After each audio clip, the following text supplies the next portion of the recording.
Boa noite a todos, sejam muito bem-vindos. A quem também nos assiste pela internet. Assim como de costume, é bom a gente passar alguns avisos até para quem chega aqui na casa pela primeira vez. Hoje nós vamos realizar uma assistência espiritual. Essa assistência espiritual ela compreende a palestra evangélica e o passe. Ela vai acontecer todos os dias da semana, exceto a sexta-feira. Quem quiser saber sobre os horários, eu vou pedir a gentileza de vocês olharem no site da casa, que é o site www.casadocaminhosantana.com.br, e na entrada tem um mural que ele indica os horários que nós prestamos essas assistências. Quem quiser fazer um tratamento espiritual de forma mais regular, eu peço para que chegue 30 minutos antes, converse com o trabalhador de plantão, que ele vai fazer o encaminhamento com um tratamento regular. Sexta-feira é o dia que nós reservamos para os dependentes químicos. Esse trabalho ele vai se iniciar a partir das 20 horas e ele atende tanto os dependentes como os seus respectivos familiares. No próximo sábado, nós vamos iniciar mais uma entrega de cestas básicas. Essa entrega são 85 famílias que nós estamos atendendo. As pessoas sempre indicam, ou melhor, sempre é colocado aqui os mantimentos que nós precisamos. Eu brinco e falo, nós precisamos de tudo. Então, quem puder nos ajudar, no sábado nós vamos começar um novo ciclo de atendimento. Qualquer alimento, desde que não seja perecível e que esteja observando sempre a data de validade para até nos facilitar em relação à montagem da cesta. Tem outro trabalho que a casa também faz, que é aos sábados. E aí, quem quiser participar como voluntário, é um trabalho referente aos lanches aqui da Zona Norte. Então, tem uma equipe que distribui lanche aqui na Zona Norte. Esse trabalho ele começa às 16h30. Então, quem quiser participar do trabalho como voluntário, seja bem-vindo. E, feitos esses avisos, que são sempre importantes, toda reunião espírita ela inicia com uma prece, e nós vamos também depois concluí-la com uma prece. Então, eu vou pedir agora, nesse momento...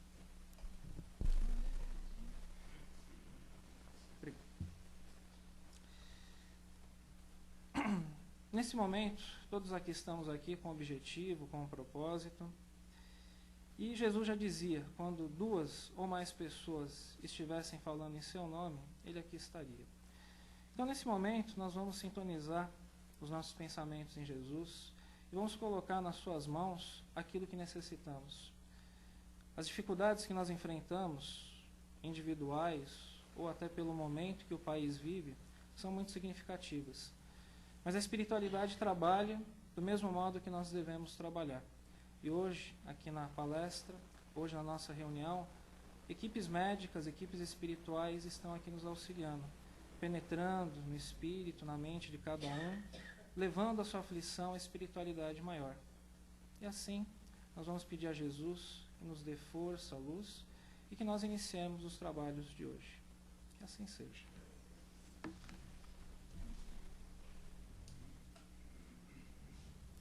E, mais uma vez, temos o Rômulo aqui, que vai falar sobre na seara doméstica, que é bem pertinente. Sorte para você. Obrigado.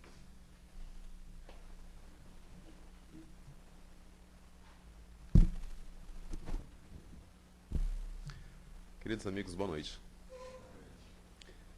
Na seara doméstica, na verdade, falamos de família. Antes de entrarmos propriamente nessa mensagem que foi trazida pelo nosso querido Emmanuel, através da mediunidade do querido Chico Xavier, alguns conceitos sobre família. Somos todos filhos de Deus. Não temos dúvida quanto a isso. Em qualquer parte do universo, onde haja o princípio inteligente se manifestando em forma de vida, eis ali uma criação de Deus. Nesse caso, concluímos que somos, sim, de um extremo a outro do universo, irmãos. Se somos todos irmãos, podemos ainda afirmar que todo o universo é povoado por uma única família, já que temos um único pai. Nos parece um conceito bastante razoável, até lógico. Muito bom. Trazendo isso para a nossa realidade, não conseguimos. Não conseguimos captar em nós uma visão tão grandiosa de família. Então, falamos em duas famílias diferentes que têm uma relação mais direta com cada um de nós nesse nosso atual estágio evolutivo, que temos uma visão limitada das coisas. Mesmo aquelas que intelectualmente conseguimos compreender, não temos ainda capacidade, de fato, de senti-las.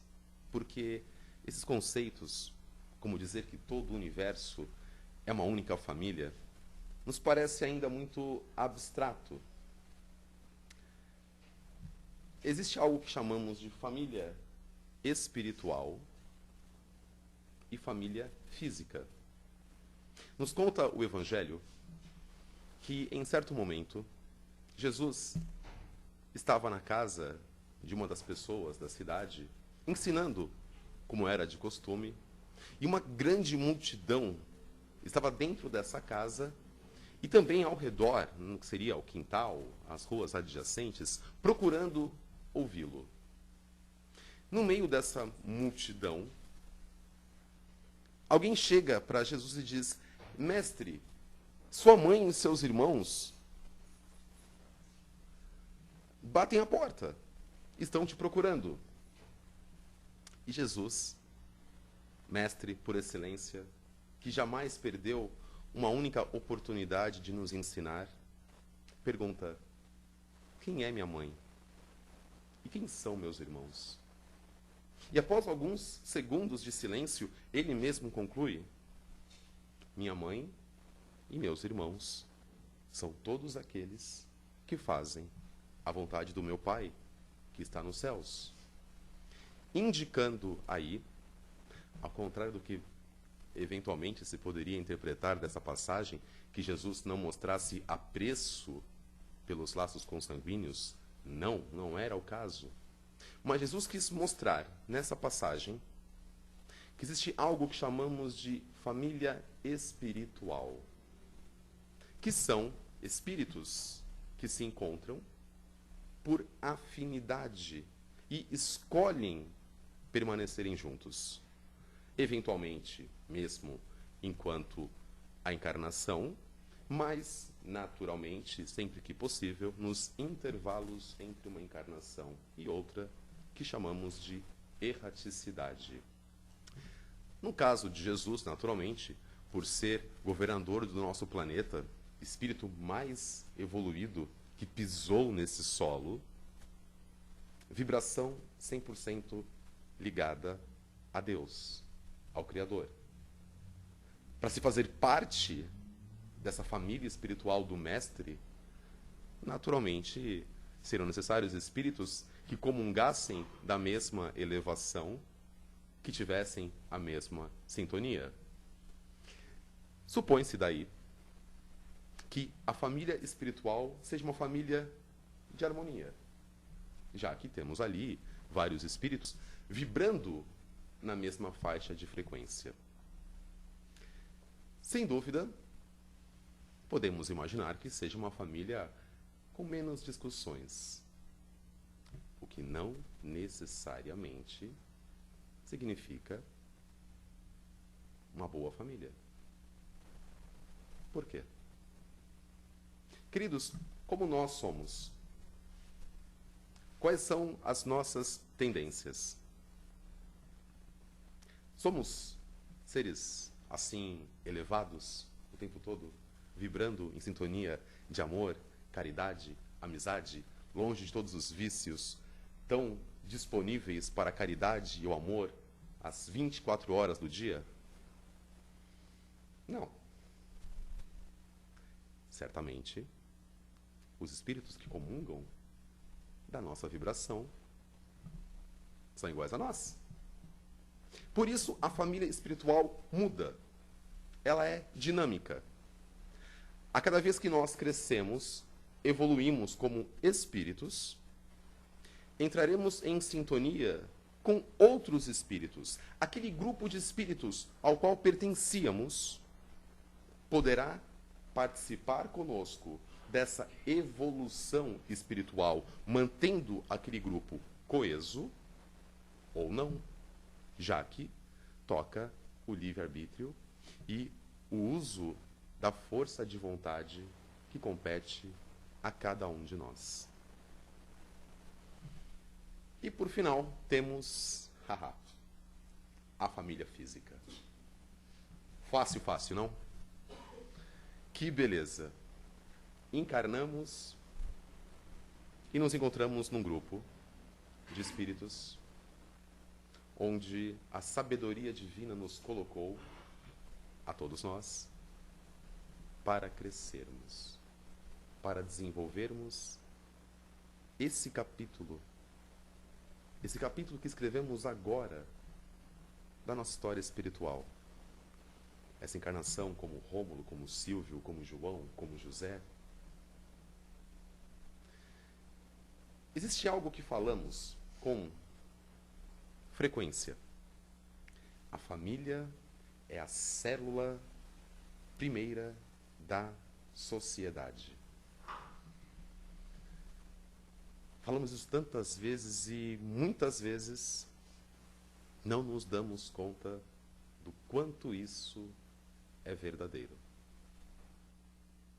E não só por uma questão de educação, de princípios, de nada disso, mas porque a família é o termômetro.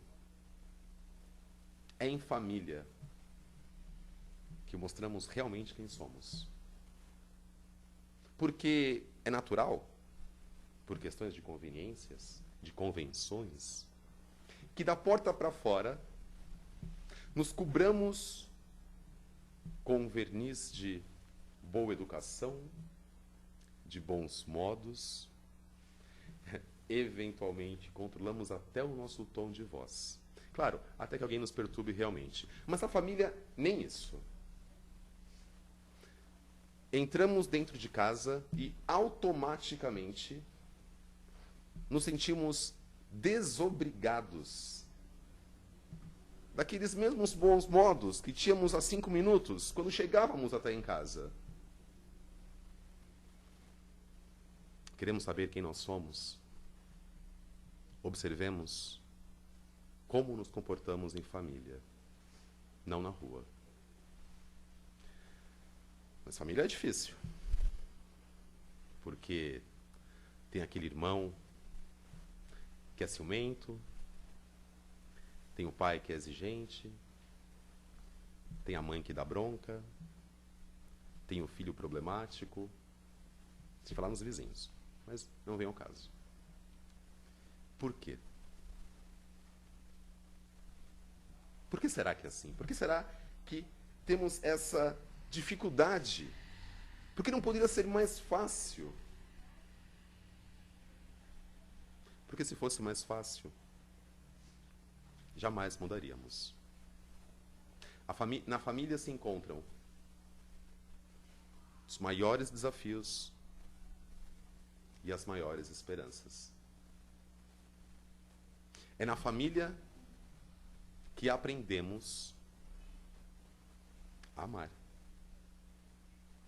a relevar, a tolerar. É o exercício diário do cultivo da paz. Ah, não, mas lá em casa não. Lá em casa não dá. Porque eu tenho certeza que eu nasci na família errada. Não nascemos. Não nascemos. Cada um de nós está exatamente na família que deveria estar. E acreditem, é a melhor que poderíamos ter. Melhor para quê? Para o nosso crescimento. Na família nós vamos reencontrar. Eventualmente, velhos amigos. Eventualmente, velhos adversários. E também vamos encontrar novos potenciais amigos para a eternidade. Tudo isso misturado, chacoalhado e colocado ali. Hoje em dia as famílias, por questões financeiras, culturais, etc., etc., são menores do que décadas atrás. Nos lembramos que na época dos nossos pais eram comuns famílias com 12 filhos, com 15 filhos. Interessante porque em famílias assim grandes conseguíamos muito facilmente identificar núcleos. Porque também é natural que num grupo assim grande que não se tenha a mesma afinidade com todos os membros, o que não quer dizer inimizade. Então nós víamos isso mais claramente. Hoje em dia falamos em 1, 2, talvez 3 filhos. 4, tá louco, aquele ali tá louco, tem 4 filhos. É mais ou menos como falamos hoje. Os grupos estão menores. E ainda mais desunidos. É comum hoje entrarmos em restaurantes, já falamos isso aqui tantas outras vezes, encontrarmos o pai e a mãe, cada um no celular, e a criança no tablet. Usamos erradamente, erroneamente, os meios de comunicação para não nos comunicarmos. Pelo menos não com aquele que está ali do lado. Porque achamos tão mais interessante, quando jovens, conversarmos com o colega, a colega de escola, do que com os nossos pais, que tantas vezes nos aguardam ansiosos em casa para saber como foi o nosso dia. E mal chegamos, queremos ver se tem alguma coisa pronta para comer, e se não tiver, reclamamos. E logo em seguida começamos com smartphones, tablets, celulares, para falar com as pessoas que passaram eventualmente o dia inteiro com a gente. E os pais? Chega em casa, ao invés de dar atenção aos filhos, vão ainda trabalhar, entendemos a necessidade do trabalho, mas e a ponderação? Não, mas estou muito estressado, estou muito nervoso, estou cansado.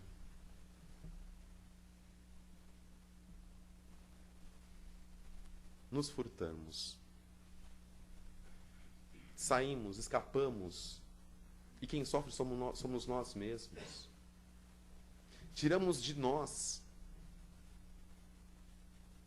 essas oportunidades tão sagradas do bom convívio em família. E daí, de vez em quando, quase nunca, acontecem discussões. E como que a gente faz quando acontece discussão? O Brasil, lindo, maravilhoso, mistura de tantas raças, tantos povos, tantas origens. Algumas das culturas que migraram aqui, lá da Europa, só que fala bastante, né? Fala mexendo as mãos. E apenas começa uma discussão, a gente vê todo mundo falando ao mesmo tempo e ninguém se entende mais. E cada um quer ter a razão. Parece ser uma competição de quem grita mais alto. Não importa o que se esteja dizendo, e não importa quem esteja ouvindo, é só competição mesmo do tom da voz. E ao final estão todos magoados, todos cansados, todos perdendo uma quantidade de energia sem qualquer utilidade. E lá se foi, mais uma vez, a oportunidade de plantar a paz. Porque aquele que erra, seja qual for o membro da família, a acusação vazia não vai resolver. criticar apenas por criticar. Aquele que pisou na bola não vai fazer o tempo retroceder e mudar aquilo por passe de mágica. Ao contrário, quando agimos assim com o nosso filho, nosso irmão, nosso pai, nossa mãe, além de não resolvermos, envolvemos essa pessoa e a nós mesmos numa vibração ainda mais pesada. Aquele que, eventualmente, o filho, mais comumente, não que não aconteça com os pais, mas o filho que se comportou com falta de educação, gritar com ele mostra que você também não tem educação. E isso não vai educá-lo.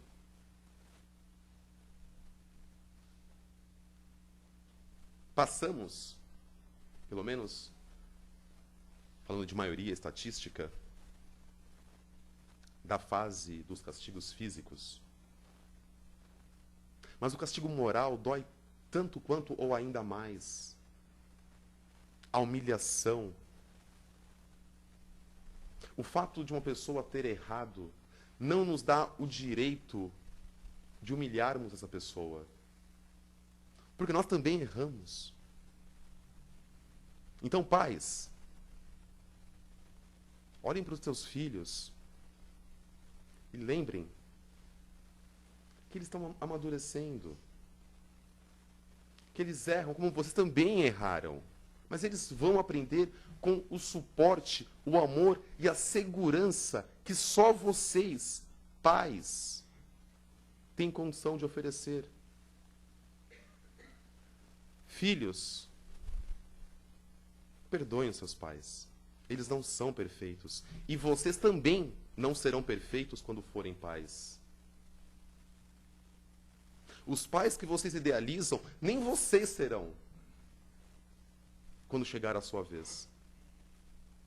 Cônjuges, vocês escolheram caminhar juntos. Sejam um para o outro o que vocês gostariam que o outro fosse para você. A todo momento. Sejam o suporte.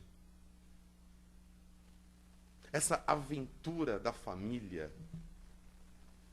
esse grupo reunido ao redor de vocês, é a bênção e a confiança de Deus na capacidade de vocês dois instruírem esse grupo e também aprenderem com ele.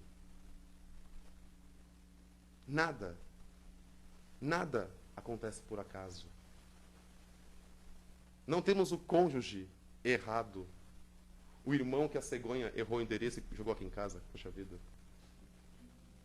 Não.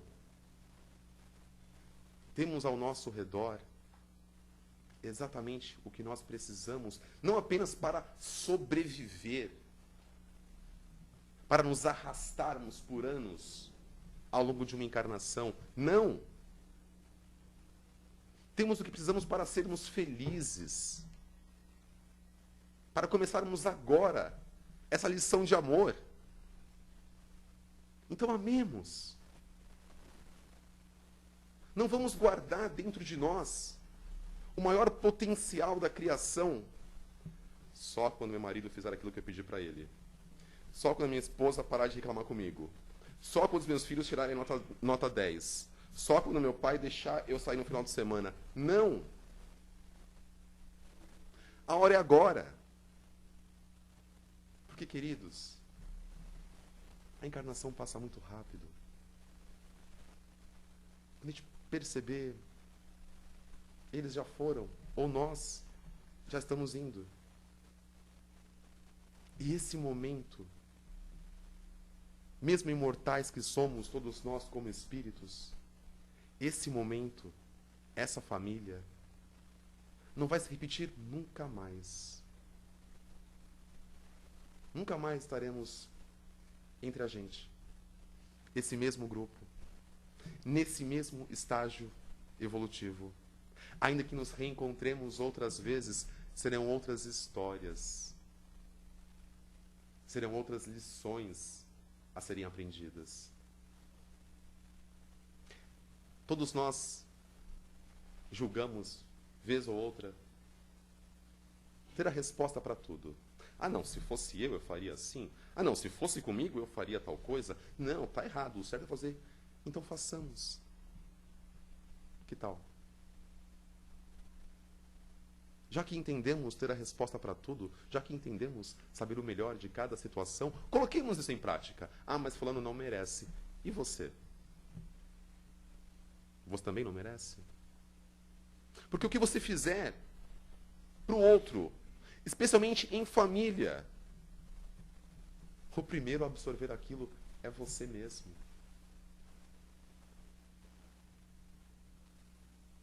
Se queremos ser amados, amemos. Ah, mas a minha infância foi muito difícil. Gente, segredo. Estamos num planeta de provas e expiações. Dentre as 7 bilhões de pessoas no nosso planeta, trauma não é privilégio de ninguém. Ninguém veio a passeio. Ninguém teve uma infância fácil. Ninguém teve uma fase adulta fácil. Ninguém teve os pais que adoraria ter. E ninguém teve os filhos que sonhou.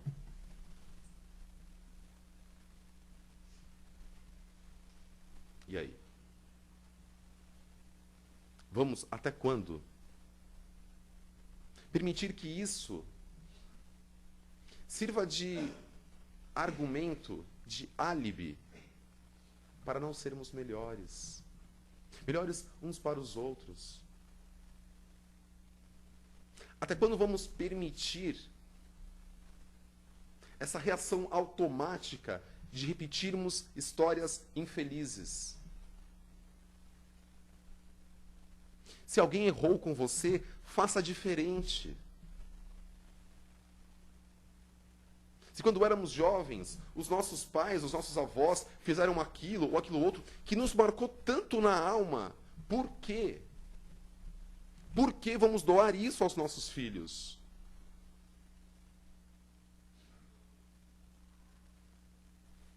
Por que não darmos o que temos de melhor? E filhos? Se nós hoje, na nossa geração,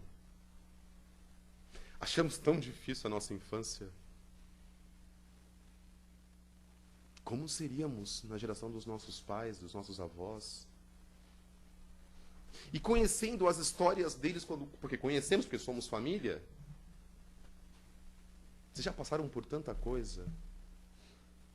Por que não nos esforçarmos para doar um pouco de tranquilidade aos nossos pais agora?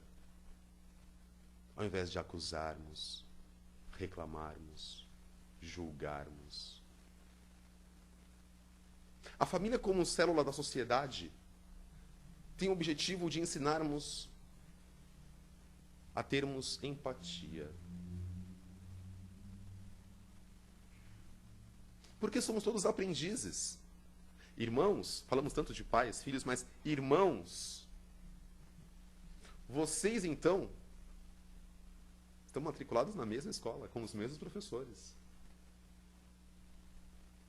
Sejam amigos. E quando aprendemos a ter empatia, essa habilidade de olharmos para alguém e nos colocarmos no lugar deles, antes de julgarmos, perguntemos a nós mesmos: será que eu faria melhor? Se eu tivesse tido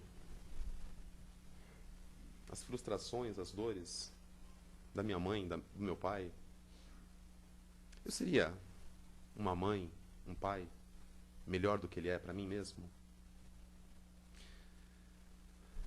Se eu fosse meu filho ou minha filha, nessa época também que as comunicações exigem tanto, esses apelos de todos os lados, o tempo todo esse assédio da mídia, para ser aquilo outro, para ser aceito, para não ser aceito, nessa fase. Empolguei, desculpa.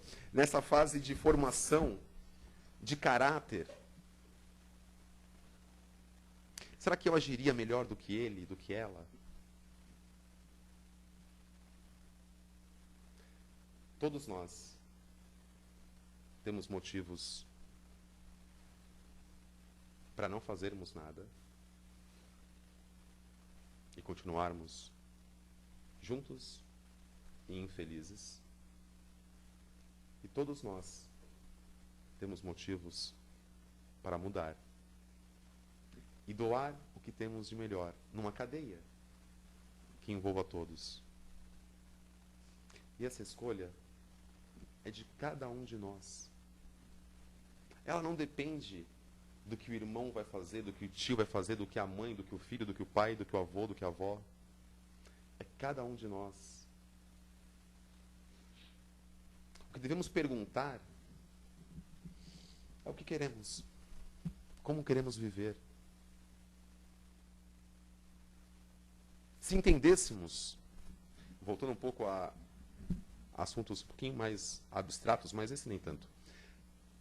Se entendêssemos a nossa família como parceiros de viagem, que encontramos durante alguns trajetos dessa longa viagem, de uma estação a outra, talvez por uma, por duas, por 10 estações, nunca sabemos ao certo quantas estações serão. Serão algumas. A pergunta é: que tipo de lembrança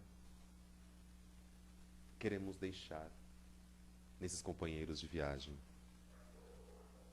Quando eles forem descer desse trem, ou nós formos descer do trem. O que queremos plantar? Quais sementes queremos lançar nessas consciências? Porque, queridos, as sementes que nós lançarmos vão germinar. E os frutos, naturalmente, variarão de acordo com a qualidade do que nós plantamos. Então plantemos amor.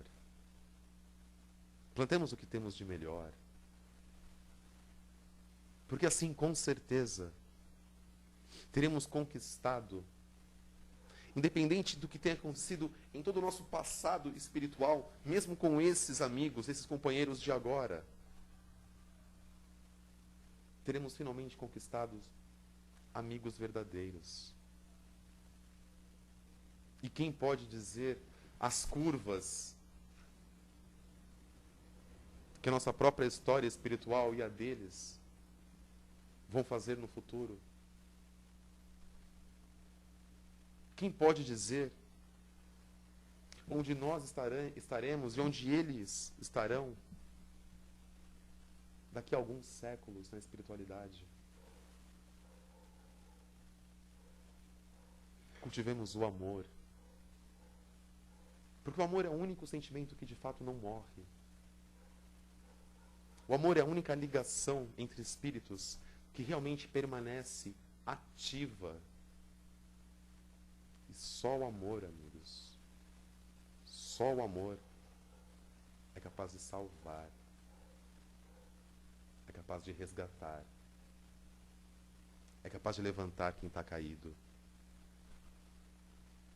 Então, antes de criticarmos, de reclamarmos, de pedirmos explicações para Deus, agradeçamos a família que cada um de nós tem. Ela foi feita sob medida para as nossas necessidades, com o único objetivo de nos tornar espíritos melhores. A todos muita paz.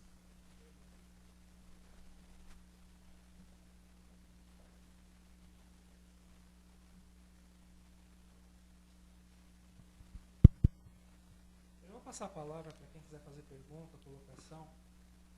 Você falou algo assim muito, para não perder o fio da meada. Hoje você tem gestor de empresa, você tem gestores esportivos, porque justamente para lidar com conflito. Tem algum gestor para resolver os problemas aí dentro da família? Tem algum meio em relação a isso? O Evangelho. O Evangelho. É claro que hoje, como tem uma moda, né? Questão de coaching disso, coaching daquilo. Tem expert para tudo, né? Você resolve tudo, né? Tudo, né? Assim, para qualquer assunto existe um expert. Gente, expert é Jesus, que ensinou que a gente tem que amar. Todo o resto é menor que isso. E ainda na questão de gestor, só temos alguns minutinhos ainda, né? Temos que fazer um link. A educação dos filhos é de responsabilidade dos pais. Não falamos em educação acadêmica, naturalmente, mas a base da construção do caráter, que após, naturalmente, a segunda infância, meio da adolescência, vai trazer as tendências próprias daquele espírito, mas essas tendências, elas vão encontrar como base o que os pais ensinaram de noção de caráter. Em tempos como hoje, naturalmente, que o tempo anda cada vez mais curto, estamos cada vez mais ocupados, existem milhares de linhas políticas que sugerem isso ou aquilo. Queridos, os filhos, é uma responsabilidade que Deus, por amor, coloca na mão dos pais. Tanto quanto for possível, não vamos delegar isso. Nem a babá, que eventualmente passa o dia com eles, porque trabalhamos e temos que trabalhar.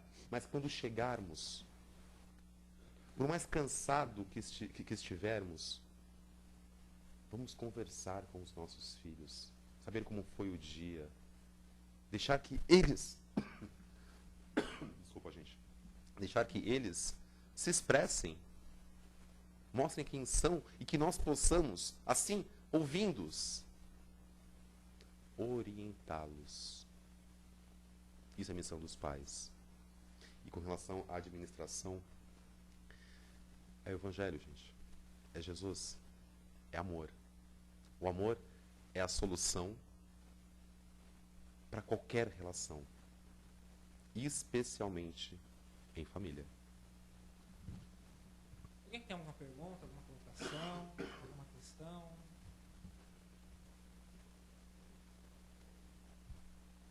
Tema de foi profundo, só para concluir. Eu gosto muito mais do Sérgio Cortella. Ele fala algo que é muito interessante. Certa vez, um pai de aluno perguntou para ele o que a escola poderia fazer para melhorar a vida do aluno. Ele inverteu a pergunta. Ele falou, a escola ela vai melhorar até um certo ponto. Mas eu inverto a pergunta. O que vocês, pais, podem fazer para melhorar a vida do aluno?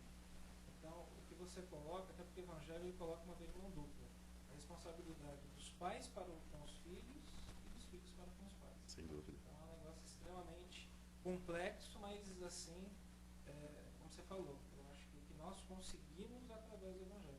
Não ficar terceirizando, às vezes, a educação e a solução de problemas. E lá na frente vamos nos frustrar, dizendo assim, meu filho é tão distante, meu filho não fala comigo, minha filha não confia em mim. A gente desenvolve isso. Confiança vem do dia a dia. Confiança vem das conversas que a gente tem na hora do café da manhã, ou na hora do jantar, ou antes de dormir. É daí que nasce a confiança. E a proximidade sem confiança não existe. E, naturalmente, como você disse, a questão dos filhos, a mesma coisa. Por mais que a gente ache a nossa turminha tão legal, tão mais moderna, são os nossos pais. Nossos pais, com todos os erros e acertos deles, não existe um único momento que eles não façam algo buscando acertar, buscando o nosso melhor, a nossa segurança. O mínimo que a gente pode fazer é voltar isso para eles com carinho, com atenção. E como falávamos ainda, né, durante a parte da nossa conversa, lancemos sementes de amor, gente, porque a gente está fazendo amigos. E isso fica para sempre. Alguém mais alguma coisa? Alguma pergunta, colocação? Ainda partindo desse processo do pai e filho, eu acredito muito no exemplo, né? Porque o falar, muitas vezes, entra por um ouvido e sai pelo outro, né? Eu lembro de mim, menina, eu fui menina já. E a gente trabalhava e tinha o pessoal que chamava a gente para algumas coisas. E eu pensava na minha mãe, nos exemplos de vida que ela me deu, né? Criada sem pai, meu pai desencarnou cedo. Então, eu me baseei não no que ela falava, porque ela não falava muito, mas só o exemplo de dignidade, de caráter que ela tinha, para mim valeu para a vida inteira. Então, eu acredito muito no exemplo, além do Evangelho, os exemplos que nós podemos dar para os filhos, né? Não falar para o filho, não bebe, eu com um copo de cerveja, né? Não fala palavrão e eu falo, né? Então, eu acredito muito nos exemplos que a gente pode dar para os nossos filhos e para as pessoas que estão ao nosso redor também. Com certeza. Nós falamos do Evangelho como instrução geral, para, né, assim, como instrução geral, mas sem dúvida o que fica registrado, naturalmente, é o exemplo. E a questão de palavras, assim, a gente fala o que quiser, a verdade é essa, né? Assim, a palavra aceita tudo, né? Mas, sem dúvida, o que nós guardamos, e isso não só os filhos dos pais como exemplo, naturalmente, como na questão da educação, mas também os pais com relação aos filhos. O que realmente fica gravado na nossa memória, no nosso arquivo pessoal, é como cada um agia, como cada um se comportava. Então, sem dúvida, mais do que boas teorias, né, que tem tantas hoje em dia, né? Tem solução para tudo, não né? Que realmente nos preocupemos com as boas práticas, né? Porque, ao final, é isso sim que faz a diferença.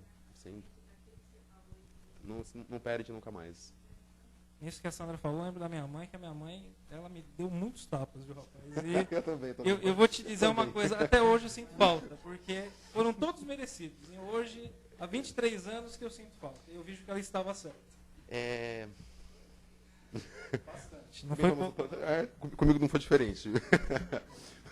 Eu duro que ela não errava, rapaz. Era impressionante. Incrível, né? Não, e assim, essa questão da proximidade, gente, se eu me entender demais, vocês me avisem que eu paro, tá?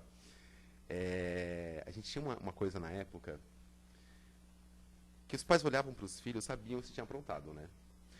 Você fez alguma coisa. Não, mãe, fiz não. Ah, você fez alguma coisa assim. Não, mãe, fiz o quê? Eu tô aqui quieto. Você fez alguma coisa.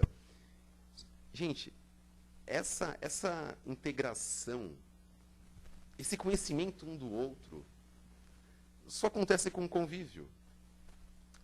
E a gente entende que a evolução, o crescimento, o progresso espiritual, moral, intelectual, a gente sabe que não é uma linha reta. Né? A gente sabe que a gente dá, eu falo agora humanidade, a gente dá os passinhos para trás, uns para frente, um para trás. Na média, estamos indo adiante. Mas se olharmos 1, 2, 3 gerações, às vezes não fica muito claro esse movimento de progresso. Naturalmente, somos contra, não achamos que seja a solução, castigos físicos, como comentávamos ao longo da palestra. Por outro lado, hoje vivemos a época, não queremos entrar muito nisso, mas para a gente ter uma referência, do politicamente correto. Né? Não pode mais fazer nada. Né? Tá tudo proibido, tudo tem algum grupo que vai reclamar, alguém que vai reclamar. É capaz do pai corrigir o seu filho e bater alguém na porta dele e reclamar dele. Enfim, cabe aos pais. Primeiro, o bom senso. Naturalmente, castigos físicos não ajudam em nada, criam revolta, criam mágoas. E aquilo fica registrado. Falamos quase agora de exemplos, de atitudes. Na nossa época, a situação era outra. Tomamos bastante palmadas da mãe, do pai, bastante. Que entendemos que, para aquele contexto que nós vivíamos naquela época, foram úteis. Agradecemos aos nossos pais pelo que fizeram por nós. O tempo hoje é outro. Porém, devemos, sim, corrigir, orientando. Como falávamos no início da conversa, humilhar não resolve porque não ensina.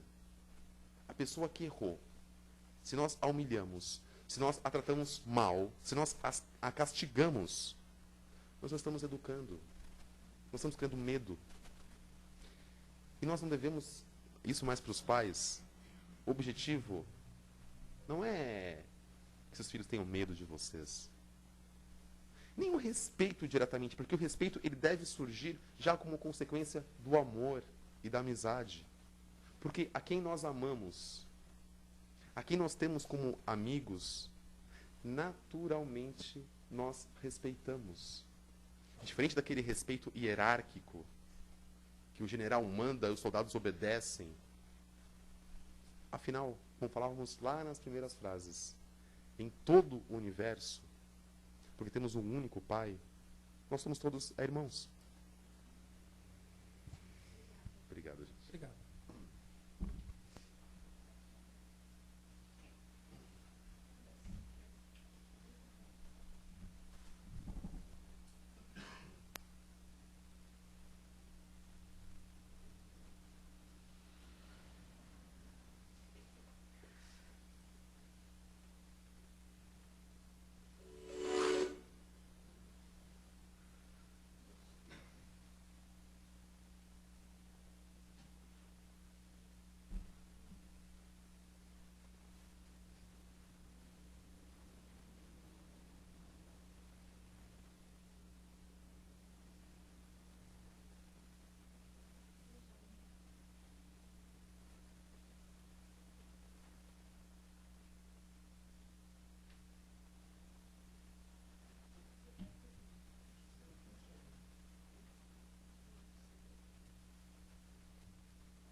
Acho que o importante da doutrina espírita é que ela encara qualquer assunto.